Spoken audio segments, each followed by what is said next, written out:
Ayan na, oh. Kabayan, oh. Sementado na to.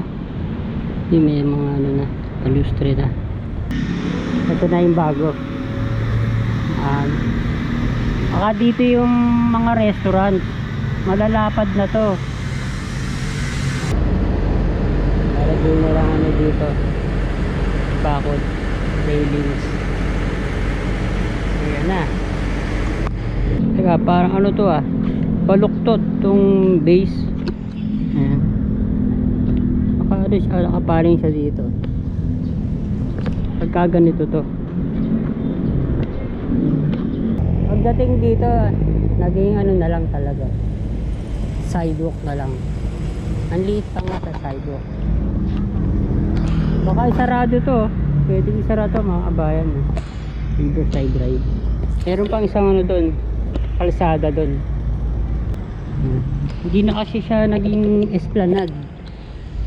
Wala namang update ulit tayo na Pasig River Esplanade. Tingnan natin ano na yung bago. Yun na, dagdagan na ng 5 arko. Bago na yan. Tapos kinokorte na yung 3 pa. Buo na ang view deck, roof deck, o elevated walkway. Ayan.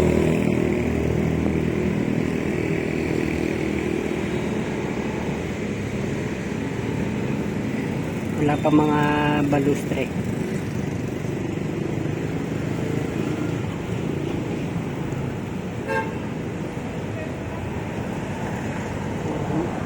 Nandun na ang barge.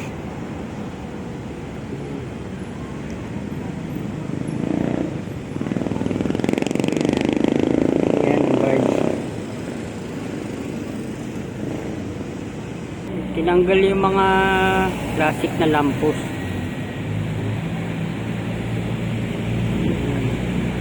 Wala. Naayos pa siguro. Ayan ang mga balustre. Na.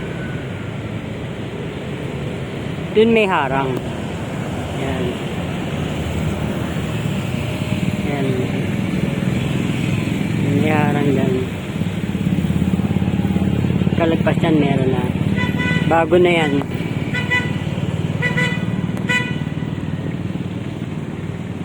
Ayun ang nakakasira ng view.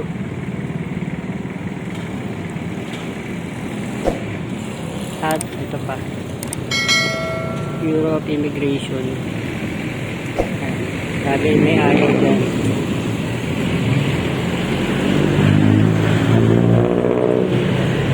Update na rin natin itong Ilog Pasig. Nakokontrol na yung mga water hyacinths. Kumonti na. Wala na yung ano dito, mga trash skimmers. Saan na kaya nagpunta? Saan na kaya nakapesto?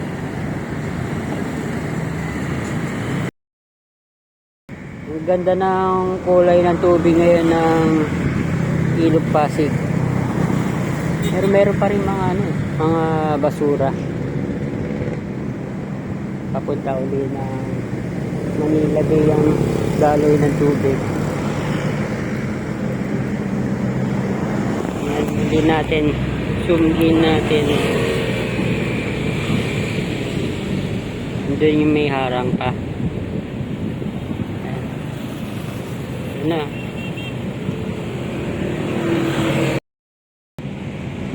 Dahil pa magbubukas ng mga shops dyan.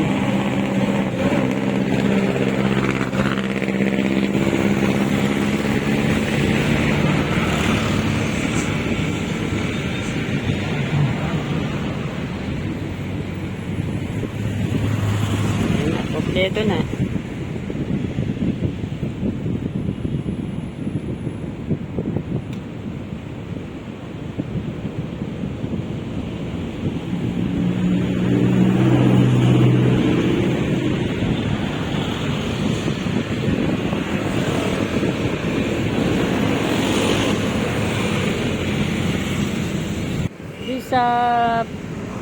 per segment merong design yung gilid,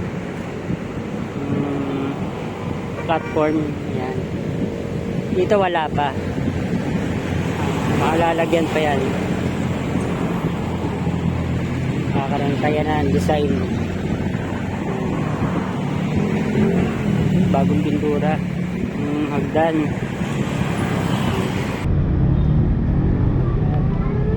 Tayo dito.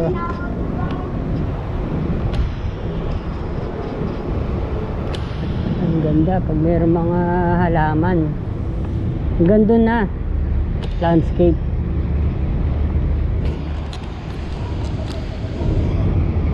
Wala na nagpa-park dito. AUVs. Yan, meron na.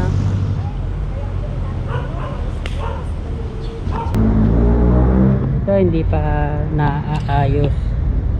Yan, ganito pa rin. May mga gumagawa pa. Ito hindi pa rin. Wrap finish pa rin to. Ang ganda. Mumulaklak. Yan. Sarado ngayon.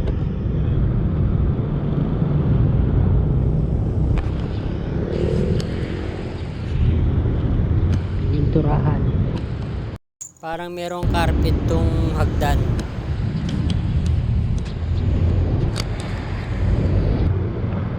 Tingnan na tayo.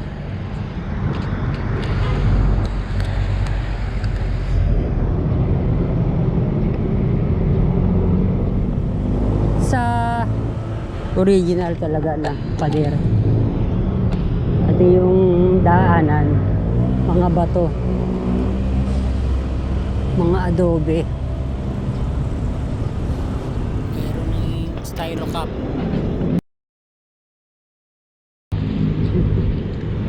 Yan, pinaganda pa, bagong pintura lang, kaya nakasarado.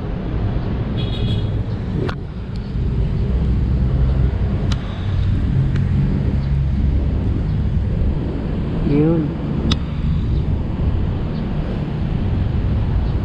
yung view ng Binondo.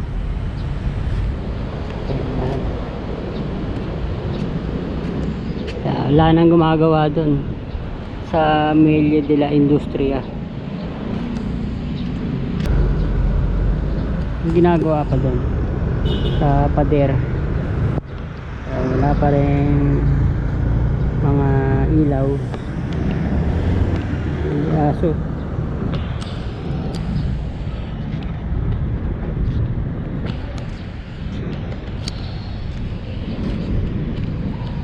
Walang namamasyal. Ito yun. Ano kayang gagawin dyan? Puro ano lang talaga siya, no? Semento.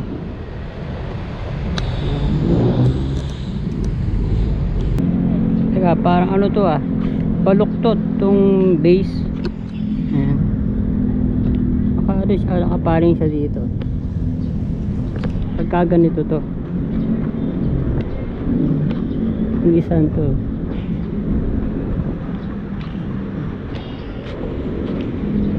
ito ano pa rin, wrap finish pa rin.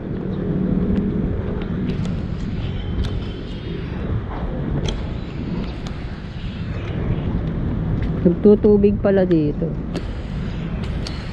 Talaga yung pinaka architect's perspective. Yan, may mga shops. Wala pa siyang mga puno. Sa perspective meron mga puno. Mga nagbabike. Isot natin dito. Yan natin. Ayun. Ayan na kabayan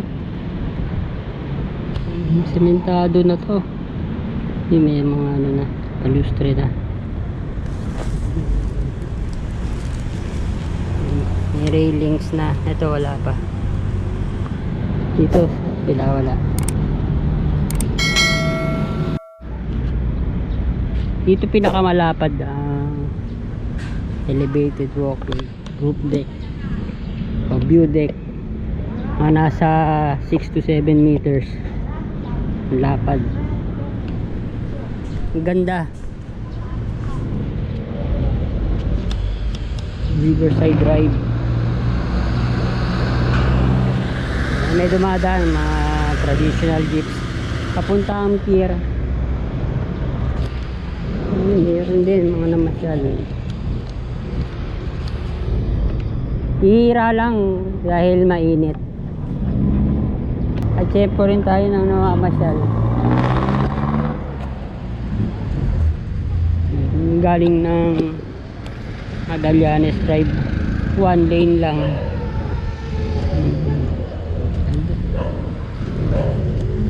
Meron din. Dito mga nagse-selfie oh. May bungad, naka on ramp. Yun, meron na mga namamasyal. Medyo maganda-ganda yung klima ngayon. Walang init. Lalo na siguro kung maraming mga puno dito. Malilim.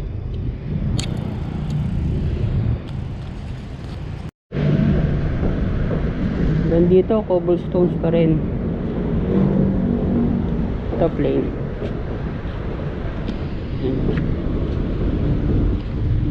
Ganda.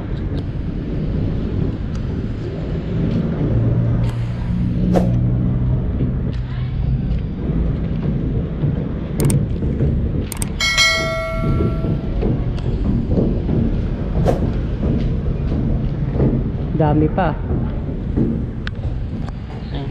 Ang gumagawa dito.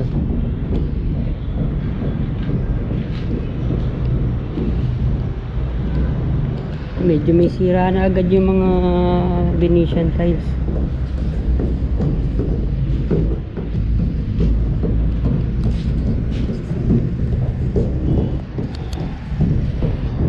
Nakalimutan ko yung ganitong style ng finishing. Mga 19 ano ba yata ito, 1980s. Ito pa yung mga ganyan. Ganyan ulit natin. Yung mga styrofoam pa. Yung talaga nang gagaling. Dahil nandito ang Manila Bay. Tinanggal lahat. May babaguhin pa dito. Yun din. Tanggal.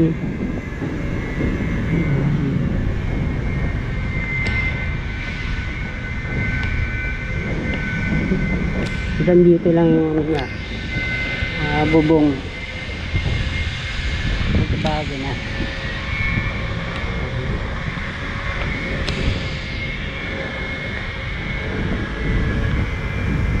Medyo lumapad pala pagdating dun. Hindi sa pantay. Nagagdagan siya ng mga kalahating metro. Kasyang Jollibee dun, mga restaurant. Chowking, Mag-inasal. Ito malaki pa rin naman ito mga kabayan, pero yun ang pinakamalaki talaga.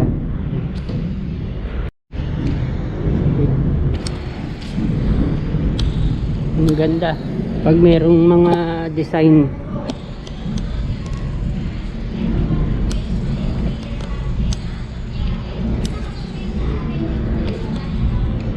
Ang laki rin dito. Yung mga abang sa ilaw.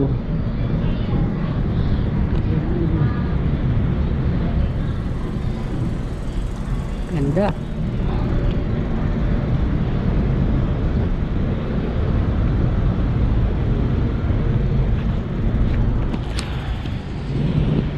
Puntahan natin doon. Sayang walang ano dito, walang ramp para sa mga bikes sa pier. PWDs. Aso. Ang ganda talaga pag mayroong mga halaman.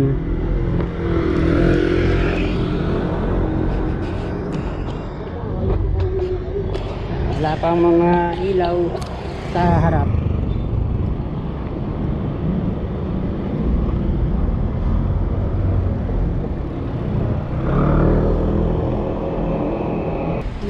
Iba yung ano dito, design ng ano. Ang finish.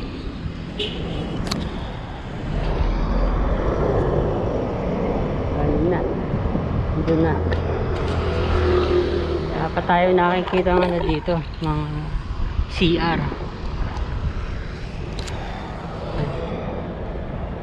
Alam, lahat ng mga segment meron CR para doon sa naiihi, diba? Ang layo pa ng pupuntahan mo, andun pa sa segment 1 yung CR. Ang layo pa ng lalakarin mo para maiihi ka. Meron ng mga metro, diba? Ang dami nang nailagay.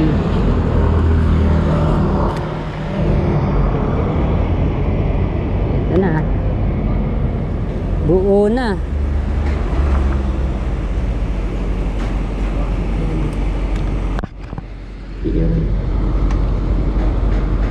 Ito lumiit yung off-ramp. Konti ba mapapasyalan na rin yung parte na to. Para doon na lang ano dito, bakod, railings. Ayan na.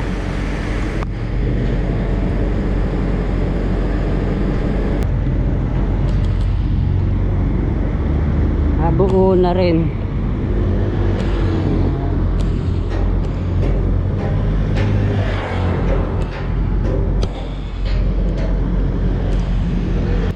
Yung magandang design, Chamber of Commerce, the Philippine Islands. Ang ganda. Nandito na.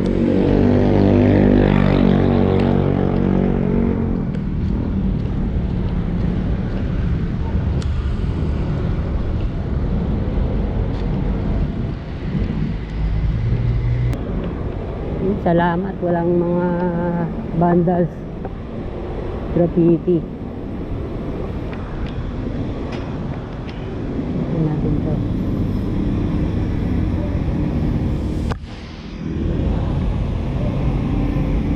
Ayan, ganyan. Sana hindi na magbalikan yung mga ano dito, street dwellers.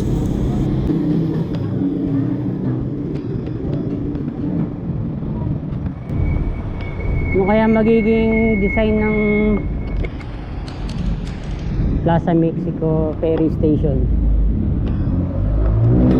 Ano rin, U-Arts din. Wala pa. Parang wala pa. Tignan natin kung meron ng mga bagong poste. Wala pa rin.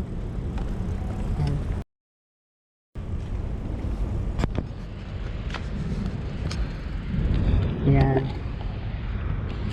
Wala pang mga bagong poste. Baka i-develop na lang to. Bakating lote. Di pa natin alam. Ayan.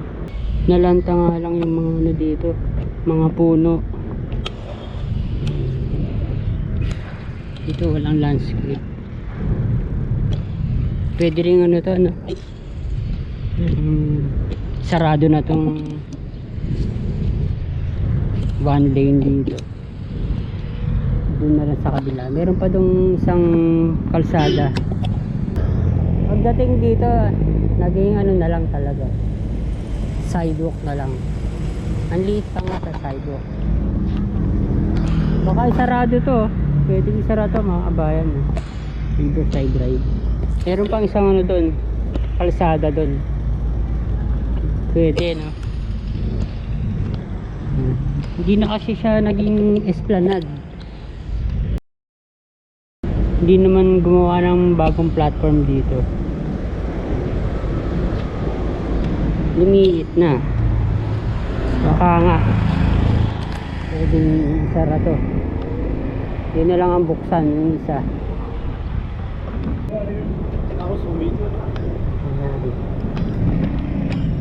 May parking pala dito. Ito yun, ah. Pader. Pwede palang pumasok yung mga sasakyan galing ng Riverside Drive. Nakakapasok pala dun.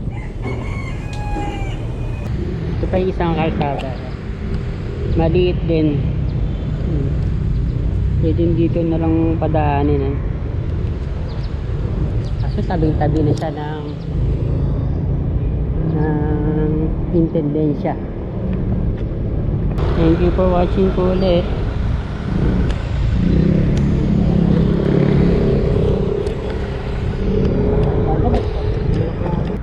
Ganito na landscape. Kaya kompleto na.